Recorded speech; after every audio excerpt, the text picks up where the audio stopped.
pemilihan presiden ini harus kita kawal dengan sebaik-baiknya agar menjadi suatu sejarah yang indah bagi negara ini, karena sudah kadung carut marut. Dan keindahan dari pemilihan presiden itu saya percayakan kepada Mas Anies, karena Mas Anies jago untuk membuat semuanya menjadi indah, termasuk politik itu akan menjadi indah buat kita semua, dan itu pelajaran yang sangat penting bagi kita semua.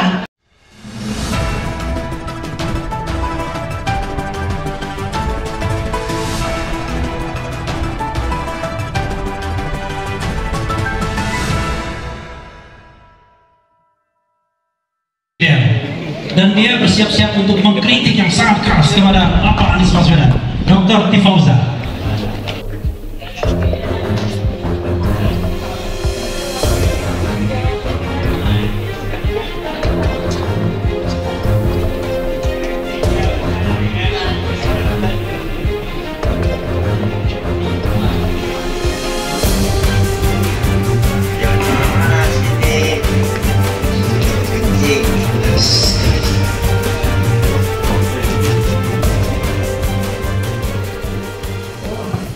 Bismillahirrahmanirrahim. Assalamualaikum warahmatullahi wabarakatuh.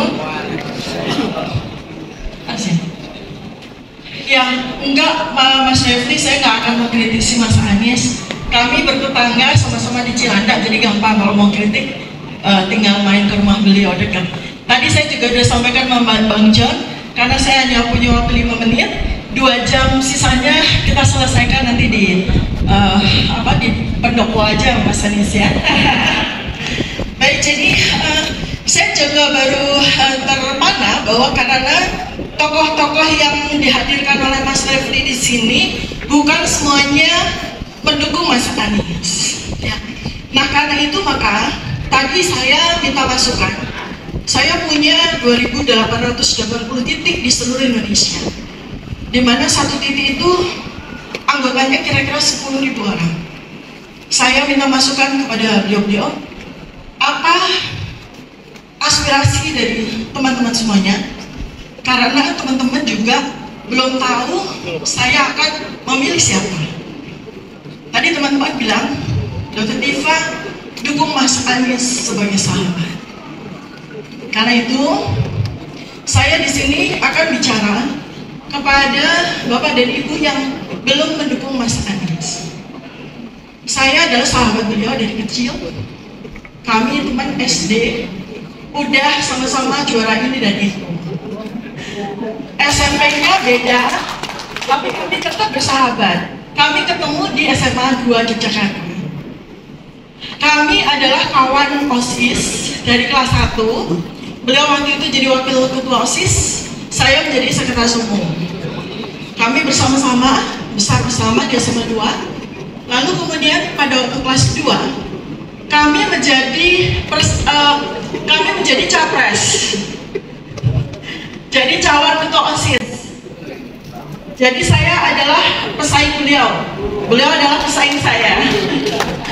Tapi saya tahu di situ bahwa kan saya kurang dibanding Mas Anies waktu itu. Kenapa? OSIS saya tidak menguntungkan karena ketua OSIS sebelumnya perempuan. Sebagaimana lazimnya di sekolah kami, biasanya suka gantian. Karena itu pada waktu saya bicara pidato untuk pemilihan ketua OSIS, saya justru minta kepada teman-teman untuk memilih beliau. Ya, kenapa? Karena selama 1 tahun kami bersama di OSIS, saya melihat bahwa Mas Anies memang dipersiapkan menjadi pemimpin besar oleh keluarga, oleh lingkungan, dan oleh barangkali juga bimbingan dari Allah Subhanahu wa Ta'ala. Jadi saya di sini menjadi saksi bagaimana Mas Anies tumbuh berkembang dengan baik, sebagaimana seperti yang Bapak Ibu semua saksikan sekarang. Beliau adalah anak yang baik dan beliau adalah manusia yang baik. Saya waktu itu sampaikan ke Mas Anies, Nis ya, beda usia 1 tahun, beliau lebih tua dari saya, jadi sekarang saya panggilnya Mas Anies aja ya. Nis, suatu saat nanti kamu bakal jadi orang besar. Saya prediksi kamu akan jadi menteri, ya ternyata benar. Sekarang mungkin Mas Anies mau tanya, Tifa, prediksikan saya jadi presiden nggak? Saya harus makmum kepada Bapak Abdullah Yahya, bahwa kita tidak boleh mendahului takdir. Sebenarnya presiden itu kita di tahun 2024 sudah ada di Lauhul Mahfuz. Apakah itu Mas Anies ataukah orang lain? Tetapi sebetulnya yang ingin saya sampaikan di sini bahwa pemilihan presiden ini harus kita kawal dengan sebaik-baiknya agar menjadi suatu sejarah yang indah bagi negara ini, karena sudah kadung carut marut. Dan keindahan dari pemilihan presiden itu saya percayakan kepada Mas Anies, karena Mas Anies jago untuk membuat semuanya menjadi indah, termasuk politik itu akan menjadi indah buat kita semua, dan itu pelajaran yang sangat penting bagi kita semua. Lalu yang lebih dari itu sebetulnya, kalau boleh, karena saya berkembang menjadi ahli prediksi ya, mungkin Bapak Ibu semua tahu saya Dr. Tifa, silahkan lihat di Twitter saya ya. Saya memprediksi beliau itu kurang lebih, kalau presiden terlalu kecil ya, saya melihat beliau itu nanti akan jadi betul, akan menjadi sekjen PBB, dapat Nobel perdamaian. Itu doa saya kepada beliau. Jadi kalau mau jadi presiden itu sesuatu langkah yang sudah kecil. Saya mau kasih clue, tadi saya udah bilang Bang John, ada clue-clue yang sederhana sekali sebetulnya bagaimana Mas Anies bisa membalik keadaan. Karena saya kan puluhan tahun ada di lapangan ya, kekuatan Indonesia itu Mas. Jadi kalau yang lain-lain mungkin akan titip pesan, nanti Mas Anies jadi presiden harus begini, harus begini. Mas Anies belum jadi presiden, bahkan jadi capres saja belum ya. Tetapi hari ini sekarang mau saya sampaikan ada clue penting yang bisa membalik keadaan yang cepat. Pertama Pak, pemilih Indonesia itu 55% wanita. Tapi di sini saja wanita minoritas ya. Di sini wanita minoritasnya, tadi lihat teman-teman saya perempuan kok sedikit sekali itu. Nah 55% perempuan itu, 55% perempuan itu sang mama ya, perempuan, 70% adalah wanita dewasa muda, 30 tahun sampai 55 tahun, mereka adalah pemilih aktif, sangat membenci yang namanya pornografi ya. Kami sangat terhina dengan pornografi karena perempuan itu menjadi korban, dan itu adalah clue ya, saya bilang itu adalah clue, karena seseorang sudah convince bahwa dia menyukai pornografi ya, dan itu sangat melukai hati kami para perempuan ya. Nah kemudian yang kedua adalah anak muda, 70% dari pemilih itu anak muda. Anak muda ini adalah orang-orang yang sangat butuh inspirasi.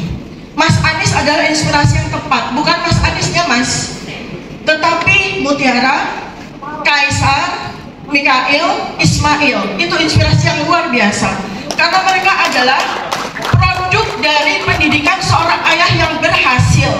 Dan ini sepertinya oleh teman-teman belum eksplor dengan baik. Kita lihat kan bahwa calon-calon presiden yang lain sudah dari dulu menjadikan itu sebagai senjata, dan itu berhasil. Mas Anies nggak perlu bergaya pakai motor, pakai jaket bomber dan sebagainya, perlu. Karena Mas Anies itu udah punya suatu stereotip bapak kebapakan ya.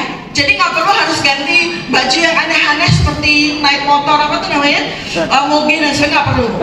Mas Anies perlu menunjukkan saja kepada anak muda, saya akan menjadi ayah kalian yang akan mendidik kalian sama seperti saya mendidik anak-anak saya, gitu ya. Lalu anak muda itu butuh dimengerti. Mereka itu butuh dimengerti karena terus terang anak-anak muda sekarang ini praktis yatim piatu. Kenapa saya bilang anak-anak muda ini praktis yatim piatu? Karena mereka itu dididik oleh orang tua yang IQ-nya rata-ratanya 78. Bayangkan, anak-anak muda sekarang ini yang lahir di atas tahun 2000, tahun 1998 ya, sampai dengan sekarang itu, mereka menjadi anak muda yang jadi calon pemilih, itu dididik, dirawat, diasuh oleh orang tua yang IQ-nya 78. Bayangkan, kenapa kok bisa begitu? Karena angka stunting Indonesia itu 40% dari tahun 1945 sampai sekarang. Artinya anak-anak muda dilahirkan dari orang tua dengan IQ rata-rata 78. Nah, makanya ini beban berat sekali ketika capres nanti. Orang-orang yang IQ akan sangat mudah. Dikasih amplop 20.000 aja mereka mau coblos, siapapun juga yang kasih amplop itu. Jadi ini adalah pesan saya buat Mas Anies dan teman-teman relawan. Jadi sebagai penutup, setengah menit terakhir, 30 detik terakhir deh, saya sampaikan bahwa saya sebagai sahabat Mas Anies sekali lagi menjadi saksi bahwa Mas Anies adalah seseorang yang relatif lengkap dan sangat cocok menjadi Presiden Indonesia. Seandainya Anda ingin mendukung, maka kita dukung dengan fulfill, dengan mengharapkan ridho Allah SWT. Dan Mas Anies, sahabat itu ada dua. Kelompok pertama adalah yang senang memuji, kelompok kedua adalah sayang dengan mengkritisi. Saya adalah bagian kelompok yang kedua. Mas Anies tahu persis dari sejak kecil. Maka saya mau dilibatkan oleh Mas Anies. Saya akan tetap sebagai pendukung yang kritis. Saya tidak dipakai, saya pun akan ada di luar gelanggang dengan sangat kritis. Demikian yang bisa saya sampaikan, mudah-mudahan bermanfaat. Assalamualaikum warahmatullahi wabarakatuh. Waalaikumsalam.